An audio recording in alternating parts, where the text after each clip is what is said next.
अरे हिंदुस्तान के खिलाफ ये खड़े हो, इनकी क्या हिम्मत है, क्या मजाल है। ये साले बिचौलिए हैं, ये क्या हैं जो पाकिस्तान के गुलाम हुए बैठे। एक पाकिस्तान के बारे में सोचते, हिंदुस्तान के बारे में सोचते नहीं। गुस्सा आता है जब कोई देश के खिलाफ बोलता है। अगर पाकिस्तान से बात करने की बात वो कह रहे हैं तो देश हित में नहीं, देश के गद्दार हैं वो। नहीं, बात कहते हैं और बात कहीं रिकॉर्ड में है तो बात गलत है। जहां लाल किले से प्रधानमंत्री जी भाषण देते हैं, पूरे देश को संबोधित करते हैं, वहीं पर इन्हें मुर्गा बनाकर इनकी खाल उधेड़ी जाए। कश्मीर में ये जो महबूबा मुफ्ती हो, चाहे फारूक अब्दुल्ला हो, इन सब ने राजनीति की है। क्योंकि हमारा कंट्री डेमोक्रेसी है, तो यहाँ पर ये भी स्थिति ठीक नहीं है कि उनको नज़रबंद कर दिया जाए, किसी भी नज़रबंद कर दिया जाए। पीपुल्स डेमोक्रेटिक पार्टी के राष्ट्रीय अध्यक्ष महबूबा मुफ्ती ने हाल ही में जम्मू कश्मीर में धारा 370 की बहाली होने तक और जम्मू कश्मीर के पुराने तिरंगे को वापस बहाल करने तक राष्ट्रीय ध्वज को हाथ न लगाने का संकल्प लिया था, जिसके बाद पूरे देश में एक बवाल खड़ा हो गया। खुद पीडीपी के 3 नेताओं ने देश भावना को आहत बताने वाले इस बयान के बाद पार्टी की प्राथमिक सदस्यता से इस्तीफा दे दिया। क्रांतिधारा मेरठ में भी इससे लोगों का खून खौल उठा है। धारा 370 हटी, उसी को लेकर के विपक्षी दल बिल्कुल बौखलाया हुआ है, लगातार उसे बहाल करने की बात कर रहा है जो अब इम्पॉसिबल है। इसी को लेकर के आज हमने मेरठ वासियों से बात की। देखिए, गंदी और ओछी राजनीति है और इन चीज़ों से ये साबित होता है कि राजनीति का जो स्तर है, लोगों का जो मानसिक स्तर है, सोच है, वो कितनी नीचे जा चुकी है।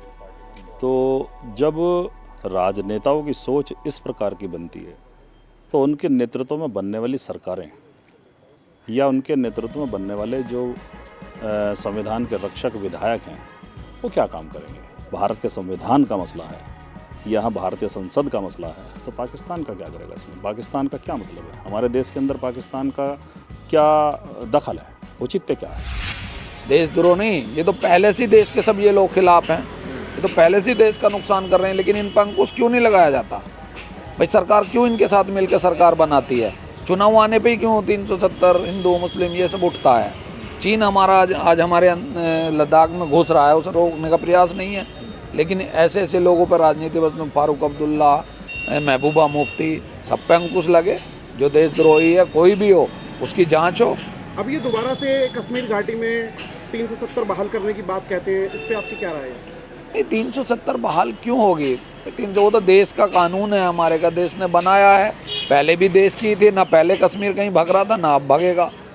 लेकिन हाँ, चीन जरूर प्रयास में है हमारे देश को बांटने के, नुकसान देने के। और जो लोग राजनीति कर रहे हैं ये देशद्रोही नहीं हैं सब देश के ही। लेकिन अगर वो बात देश के खिलाफ करते हैं, चाहे फारूक अब्दुल्ला हो, महबूबा मुफ्ती हो, उनकी जांच होनी चाहिए, उन पर कार्रवाई करे जो सरकार है। राजनीतिक मुद्दे के अलावा और कुछ मैं नहीं देखता, इसके पीछे कुछ है। महबूबा मुफ्ती, उमर अब्दुल्ला, फारूक अब्दुल्ला की तिगड़ी क्या कश्मीर में फिर से बवाल कराएगी। हाँ, करा सकती है इन्हों को, क्योंकि ये लोगों को वहाँ पर जो युवा हैं, युवाओं को आपने देखा होगा काफ़ी समय पहले भी पत्थरबाजी हो चुकी है और अभी भी ये लोग उन्हें बहला फुसला कर पत्थरबाजी करा सकते हैं और भविष्य में लो प्रशासन जो आपका कानून व्यवस्था बिगाड़ सकते हैं। ये मैं 100% कह सकता हूँ। तो अगर वे लोग कश्मीर में बैठ के अपना झंडा फहराने की बात करते हैं और वो कश्मीर जो हिंदुस्तान का एक अंग है उसमें अलग झंडा नहीं फहराया जा सकता और वे फहराते हैं तो वो इलीगल करते हैं, ये नहीं चलेगा बिल्कुल भी।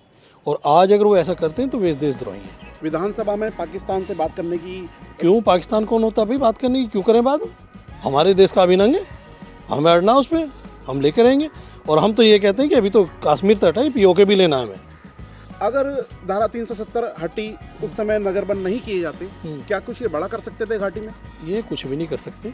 अगर ये करने की कोशिश भी करेंगे ना तो अब तो ये नज़रबंद हुए, उसके बाद ये परमानेंट ही बंद हो जाएंगे। अरे हिंदुस्तान के खिलाफ ये खड़े हो, इनकी क्या हिम्मत है, क्या मजाल है। ये साले बिचौलिए हैं, ये क्या हैं जो पाकिस्तान के गुलाम हुए बैठे। एक पाकिस्तान के बारे में सोचते, हिंदुस्तान के बारे में सोचते नहीं। अब्दुल्ला हो चाहे फारूक अब्दुल्ला हो, चाहे वो अपना वहाँ के पहले जो सरकार में शरीक थी वो उनके साथ महबूबा मुफ्ती हुए हों, मगर सब राजनीति कर रहे हैं। बाकी धारा 370 हटी है, अच्छी बात है, और अगर वो इम्प्लीमेंट हो गया तो वो भी ठीक है। मगर ये नहीं कहा जा सकता सरकार ईमानदारी से काम कर रही है। सरकार की भी कहीं ना कहीं नियत में खोट है, विपक्ष की आवाज़ को दबाना चाहती है। धारा 370 को जब हटाया गया तो ये साफ संदेश दिया गया कि हिंदुस्तान पाकिस्तान की किसी भी चाल में नहीं आने वाला। वो आतंकवाद के खिलाफ खुलकर खड़ा है, वो जिस तरीके से लद्दाख को डिवाइड किया गया वो भी ये बताता है कि जो केंद्र सरकार थी वो पाकिस्तान और चाइना दोनों स्टैंड पर 370 को ख़त्म कर रही थी। और अब जब 370 खत्म हुई है तो वहाँ के स्थानीय नेताओं की राजनीति नहीं चल पा रही है, इसलिए उन लोगों को राजनीति करनी है, वो कुछ ना कुछ करेंगे।